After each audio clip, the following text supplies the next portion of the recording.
I'm Kendall Montgomery, and this is Ultimate Concealed Carry News. Each week we assemble the top stories from network news, online news outlets, and videos relevant to you, bringing you your weekly gun news all in one place. On this week's show, we're following multiple accounts that took place last week in which responsible gun owners were able to defend themselves in acts of heroism.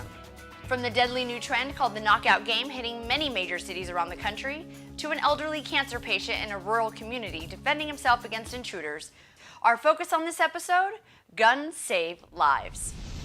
This week we learned a horrifying and deadly new trend called the knockout game is sweeping the country. The players, who are usually teens, target a stranger on the street and try to knock the person out with one punch. So far, at least 7 deaths have been linked to the game. Major news networks all across the country have been running the story to warn people to keep a sharp eye out when walking alone on city streets. In Lansing, Michigan, a teen attempted to attack an unsuspecting man waiting to pick up his daughter at a school bus stop, but he had no idea that his intended victim was legally carrying a handgun for self-defense. I hadn't had any enemies or any reason to believe that they would be looking or doing anything to me. We're not revealing the victim's identity for his protection. He was attacked, but not by a punch, by a faulty taser, and was able to protect himself with his own legal concealed carry .40 caliber pistol. He shoved something into my side. I wasn't sure what it was. It had some force to it. I wasn't sure if it was a knife, if it was a gun. 17-year-old Marvell Weaver was shot twice.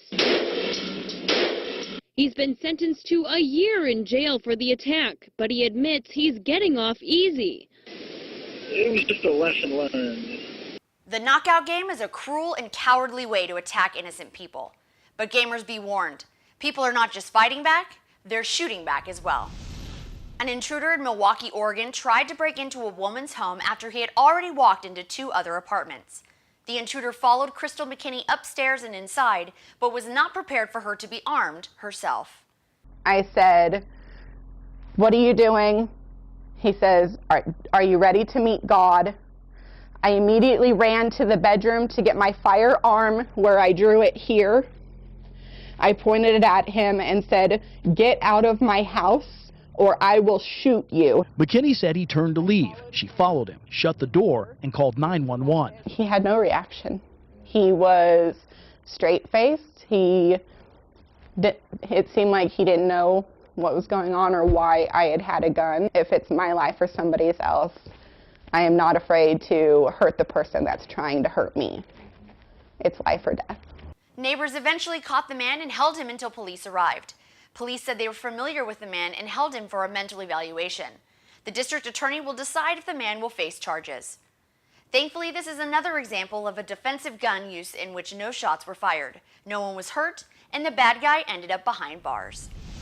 Home invasions happen everywhere, even in very rural areas like Pine County, a farm community located 90 miles north of Minneapolis, where intruders last week broke into 75-year-old Charles Carlson's home with the intent to steal the painkillers that he takes to deal with the pain associated with his terminal cancer. Carlson was startled awake and struggled with the intruder and managed to grab his own gun, at which point he fired one shot, hitting and killing one of the suspects. A 23-year-old Gypsy Watts was at the wrong end of Charlie Carlson's gun.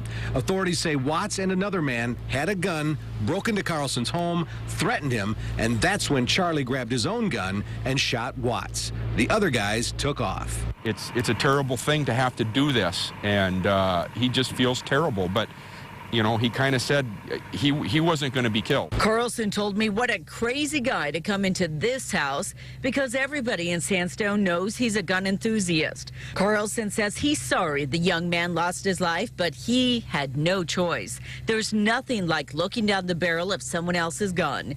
It was either him or him. So if it's going to be me or you, it's going to be you. I would do the same thing. Somebody was trying to rob my house and break in my house. Yeah, we use guns up here. Based on all accounts, Carlson should not face any charges in the incident. Minnesota does have a castle doctrine law on the books. In last week's news, we featured 2 Gonzaga college students who fended off an intruder into their campus apartment with a gun and were put on probation for violating the school's policy. This week, a Circle K store manager is facing a similar situation.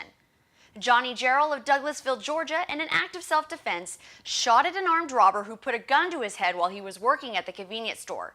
but was then fired from Circle K for violating the company's no guns policy. These security photos provided by the sheriff's department show him working in a back office when a robber suddenly pepper sprays him, pulls out a pistol, slams him to the floor, and puts a gun to his head. I can't really describe all the expletive words he used, but basically give me the money or he was going to kill me, and he was very specific about, what he was going to do to me. Gerald replied the safe was out front, and when the robber turned his back on him, Gerald pulled his own pistol from his pants and began firing. The apparently uninjured robber took off like a scared rabbit and is still on the loose. Gerald says Circle K suspended him right after the Saturday robbery and gave him this firing notice Thursday for violating its company policy against guns. He admits he was aware of the policy, but claims his manager had looked the other way after another clerk was murdered at the store a few years ago. Gerald has a firearms license for his pistol, and the sheriff's department says he did nothing wrong legally. But under Georgia law, his employer has the right to fire him. I think the firing was unjustified. I believe it was unjustified. Like many others who find themselves in a similar situation, Gerald says he wouldn't have changed anything about his actions that day. So even though he did violate the company's policy, should he be fired for defending himself? And should policies such as this one and the one the students at Gonzaga University violated even exist? Be a part of the debate. Post your thoughts on the matter or click here. I'm Kendall Montgomery. Thank you for watching and see you next week. Stay connected. Subscribe to our YouTube channel, like us on Facebook, and follow us on Twitter.